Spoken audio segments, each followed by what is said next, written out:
അഹമ്മദാബാദ് വിമാനാപകടത്തിൽ മരിച്ച രഞ്ജിത ജി നായരെ സമൂഹമാധ്യമങ്ങളിലൂടെ അപമാനിച്ച എ പവിത്രനെ സർവീസിൽ നിന്ന് പിരിച്ചുവിടാൻ സർക്കാരിന് ശുപാർശ നൽകിയതായി കാസർഗോഡ് ജില്ലാ കളക്ടർ കെ ഇമ്പശേഖരൻ അറിയിച്ചു. അരുൺ പാറയ്ക്കൽ വിവരങ്ങളുമായി ചേരുന്നുണ്ട് കാസർഗോഡ് നിന്ന്.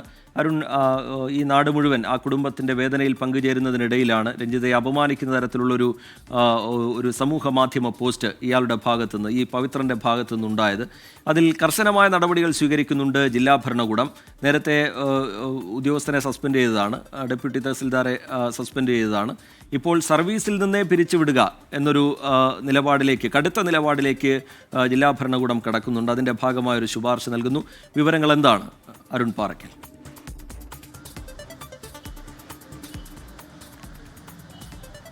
ഇതിപ്പോൾ ആദ്യമായല്ല ഡെപ്യൂട്ടി തഹസിൽദാരായിരുന്ന എ പവിത്രന് ഇത്തരത്തിലുള്ള ഒരു അധിക്ഷേപ പരാമർശം നടത്തുന്നത്. സമൂഹ മാധ്യമങ്ങളിലൂടെ ഇങ്ങനെ തുടർച്ചയായി അദ്ദേഹം അധിക്ഷേപ പരാമർശം നടത്തുന്നു, ജാതി അധിക്ഷേപം നടത്തുന്നു എന്ന രീതിയിലുള്ള പരാതി നേരത്തെ തന്നെ ജില്ലാ ഭരണകൂടത്തിന് ലഭിച്ചിരുന്നു. നേരത്തെ കാഞ്ഞങ്ങാട് MLA ആയിരുന്ന ഇ ചന്ദ്രശേഖരനെതിരെ ഇത്തരത്തിലുള്ള ഒരു അധിക്ഷേപ പരാമർശം നടത്തി അദ്ദേഹം പരാതി നൽകുകയും അങ്ങനെ ജില്ലാ കളക്ടർ 6 മാസത്തേക്ക് ഈ എ പവിത്രനെ സസ്പെൻഡ് ചെയ്യുകയും ചെയ്തിരുന്നു. അതിനുശേഷം 1 മാസം മുൻപാണ് ഇപ്പോൾ വെള്ളരിക്കുണ്ട് താലൂക്ക് ഓഫീസിൽ അദ്ദേഹം ജൂനിയർ സൂപ്രണ്ട് തസ്തികയിൽ ചുമതലയേൽക്കുന്നത്. അദ്ദേഹം ജോലി ചെയ്തു വരുന്നതിനിടെയാണ് ഇന്നലെ ഇപ്പോൾ വീണ്ടും അധിക്ഷേപ പരാമർശം നടത്തിയത്. അത് അങ്ങേയറ്റം ഹീനകരമായ പരാമർശമായിരുന്നു, അങ്ങേയറ്റം മോശമായൊരു പരാമർശമായിരുന്നു. എന്തായാലും റവന്യൂ മന്ത്രി നേരിട്ടിടപെട്ട ജില്ലാ കളക്ടർക്ക് ഈ സംഭവം അന്വേഷിക്കാനും ഉടൻ സസ്പെൻഡ് ചെയ്യാനും നിർദ്ദേശം നൽകി. അതിൻ്റെ അടിസ്ഥാനത്തിലായിരുന്നു സസ്പെൻഡ് ചെയ്തത്. ഇപ്പോൾ ജില്ലാ കളക്ടർ റവന്യൂ വകുപ്പിന് ഇതുമായി ബന്ധപ്പെട്ടൊരു മറുപടി നൽകിയിരിക്കുന്നു. ഇയാളെ ഈ തസ്തികയിൽ നിന്ന് പിരിച്ചുവിടണമെന്ന്, ജോലിയിൽ നിന്ന് പിരിച്ചുവിടണമെന്നാണ് ഇപ്പോൾ ജില്ലാ കളക്ടർ ആവശ്യപ്പെട്ടിരിക്കുന്നത്. എ പവിത്രൻ്റെ അറസ്റ്റ് പോലീസ് രേഖപ്പെടുത്തിയിട്ടുണ്ട്. കാഞ്ഞങ്ങാട് DYSP ഓഫീസിന് മുന്നിലാണ് ഞാനിപ്പോൾ നിൽക്കുന്നത്. അദ്ദേഹത്തിൻ്റെ അറസ്റ്റ് രേഖപ്പെടുത്തി ഇപ്പോൾ വൈദ്യപരിശോധനയ്ക്ക് ഈ പ്രതിയെ ഇവിടെ നിന്ന് കൊണ്ടുപോയിട്ടുണ്ട്. Kanhangad NSS union taluk president അദ്ദേഹമാണ് പരാതിക്കാരൻ. ആ പരാതിയെ തുടർന്നാണ് ഇപ്പോൾ അറസ്റ്റ് രേഖപ്പെടുത്തിയിരിക്കുന്നത്. ഇത് അങ്ങേയറ്റം മോശമായ ഒരു പരാമർശമായിരുന്നു. കാഞ്ഞങ്ങാട് സ്വദേശിയാണ്. അതെ, കാഞ്ഞങ്ങാട്. എനിക്കറിയില്ല, അദ്ദേഹത്തെ നേരിട്ട് അറിയില്ല. പക്ഷേ ഇത് ഒരു ഫേസ്ബുക്കിലൂടെ കണ്ടപ്പോൾ രാവിലെ മുതൽ തന്നെ ആൾക്കാരുടെ വലിയൊരു നിര ഇതുമായിട്ട് ബന്ധപ്പെട്ട് പറഞ്ഞു. പ്രത്യേകിച്ച് ഞാൻ നായർ സർവീസ് സൊസൈറ്റിയുടെ താലൂക്ക് യൂണിയൻ പ്രസിഡൻ്റാണ്. അപ്പോൾ അതുകൊണ്ട് തന്നെ എല്ലാവരും നിങ്ങൾക്ക് ഇതിൻ്റെ പ്രതിഷേധം ഇല്ലേന്ന് ചോദിച്ചു. അപ്പോൾ അതിൻ്റെ ഡീറ്റെയിൽസ് ഞാൻ ഫേസ്ബുക്കിലൂടെ അവരെനിക്ക് അയച്ചു തന്നെ ഞാൻ നോക്കി കണ്ടു. മനസ്സിലായപ്പോൾ ഞാൻ പോലീസ് സ്റ്റേഷനിലേക്ക് വന്നു പരാതി എഴുതി കൊടുത്തു. അപ്പോൾ അത് എഴുതി കൊടുക്കുന്നതെന്ന് പറഞ്ഞാൽ നായർ സർവീസ് സംഘടന അല്ലെങ്കിൽ നായർ സമുദായം എന്ന് പറയുന്നത് നായർ സമുദായത്തിന് വേണ്ടി മാത്രം നിൽക്കുന്ന ഒരു സംഘടനയല്ല. സമൂഹത്തിൻ്റെ മൊത്തത്തിൻ്റെ കാര്യത്തിന് വേണ്ടിയാണ് നമ്മൾ സാധാരണഗതിയിൽ പ്രവർത്തിക്കുന്നത്. നമ്മൾ ജാതീയമായിട്ടൊരു വേർതിരിവ് പാടില്ല എന്ന് പറയുന്ന സംഘടനയാണ്.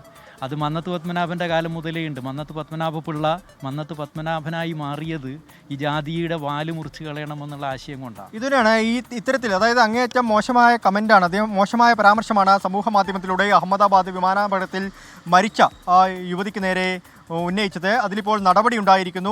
എന്താണ് ഇയാളുടെ ഒരു പശ്ചാത്തലമൊക്കെ എന്താണ്? നേരത്തെയും ഇത്തരത്തിലുള്ള സമൂഹ മാധ്യമങ്ങളിൽ ആളുകളെ അധിക്ഷേപിക്കുന്ന തരത്തിലുള്ള പരാമർശങ്ങൾ ഇയാളുടെ ഭാഗത്തുനിന്നുണ്ടായി എന്ന് പറയപ്പെടുന്നു. ഈ സർവീസിലിരിക്കുമ്പോൾ അതിന് ചില സർവീസ് ചട്ടങ്ങളും സർവീസിലെ ചില രീതികളുമൊക്കെ ഉണ്ട്. അതൊന്നും ഇയാൾക്ക് ബാധകമല്ലാത്ത തരത്തിൽ ഇത്തരത്തിലുള്ള സമീപനങ്ങൾ തുടർച്ചയായി ഉണ്ടാകുന്നു. എന്താണ് ഇയാളുടെ ഒരു പശ്ചാത്തലമൊക്കെ നമുക്ക് മനസ്സിലാക്കാൻ കഴിയുന്നത്? അരുൺ പാറയ്ക്കൽ.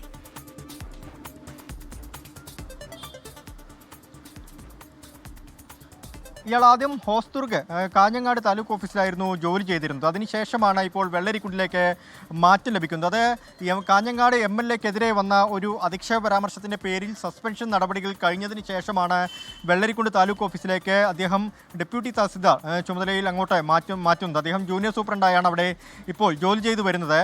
അദ്ദേഹത്തിൻ്റെ മുൻകാല പശ്ചാത്തലവും ഇത്തരത്തിലുള്ളതാണ് എന്ന് പോലീസും പറയുന്നുണ്ട്. കാരണം നേരത്തെ തന്നെ 5-6 പേർക്കെതിരെ ഇത്തരത്തിലുള്ള ജാതി അധിക്ഷേപവും അതുപോലെ തന്നെ അശ്ലീല പരാമർശവുമായുള്ള സമൂഹ മാധ്യമത്തിലൂടെ അദ്ദേഹം ഇങ്ങനെയുള്ള മോശം പരാമർശങ്ങൾ നടത്തിയിരുന്നു. അതും നിരവധി തവണ പരാതി ലഭിച്ചതാണ്, ജില്ലാ കളക്ടർക്കൊക്കെ പരാതി ലഭിച്ചതാണ്. അങ്ങനെയാണ് ഈ MLAയുടെ പരാതിയിൽ നേരത്തെ നടപടിയെടുത്തത്. എന്തായാലും ഇപ്പോൾ വീണ്ടും ഇത് ആവർത്തിക്കുന്നൊരു പശ്ചാത്തലമുണ്ടായി. നമ്മൾ ഈ സഹപ്രവർത്തകരുമായൊക്കെ, ഈ പവിത്രൻ്റെ സഹപ്രവർത്തകരുമായൊക്കെ സംസാരിച്ചിരുന്നു. ആ ഘട്ടത്തിൽ അവർ പറയുന്നത് ഈ സമൂഹ മാധ്യമം ഉപയോഗിക്കുന്ന സമയത്ത് അദ്ദേഹത്തിന് ഇത്തരത്തിലുള്ളൊരു സ്വഭാവമുണ്ട്. സമൂഹ മാധ്യമത്തിലൂടെ നിരന്തരമായി മോശം പരാമർശം, അതായത് സഹപ്രവർത്തകർക്കെതിരെയും മറ്റുള്ള ആളുകൾക്കെതിരെയും ഒക്കെ മോശം പരാമർശം നടത്തുന്നൊരു സ്വഭാവമുണ്ട്. അത് മദ്യലഹരിയിലൊന്നുമല്ല, അല്ലാതെയും അദ്ദേഹം ഇങ്ങനെയുള്ള പരാമർശങ്ങൾ നടത്തുന്നു എന്നുള്ളതാണ്. ഈ ജോയിൻറ്റ് കൗൺസിലിൻ്റെ സംസ്ഥാന നേതാവൊക്കെ ആയിരുന്നു അദ്ദേഹം. ഇപ്പോൾ അദ്ദേഹത്തെ ആ ചുമതലയിൽ നിന്നും മാറ്റി നിർത്തിയിട്ടുണ്ട്. എന്തായാലും നടപടിയിലേക്ക് കടന്നിരിക്കുന്നു. ഇനി ഇങ്ങനെ ഒരു പരാമർശം ഈ ചുമതലയിലേക്ക്, അതായത് ഡെപ്യൂട്ടി ഡെപ്യൂട്ടി തഹസിൽദാർ എന്ന ഉയർന്ന പദവിയിലിരിക്കെ ആരും നടത്തരുതെന്നുള്ള ഒരു കർശന നിർദ്ദേശം കൂടിയാണ് ഇതുമൂലം ഈ ഒരു സംഭവത്തോടുകൂടി റവന്യൂ വകുപ്പ് മുന്നോട്ട് വയ്ക്കുന്നത്. എന്നാൽ നടപടിയിലേക്ക് കടന്നിരിക്കുന്നു. ഇനി അദ്ദേഹത്തെ ജോലിയിൽ നിന്ന് പിരിച്ചുവിടാനുള്ള ശുപാർശ കൂടി നൽകിയിരിക്കുന്നു എന്നാണ് മനസ്സിലാക്കുന്നത്.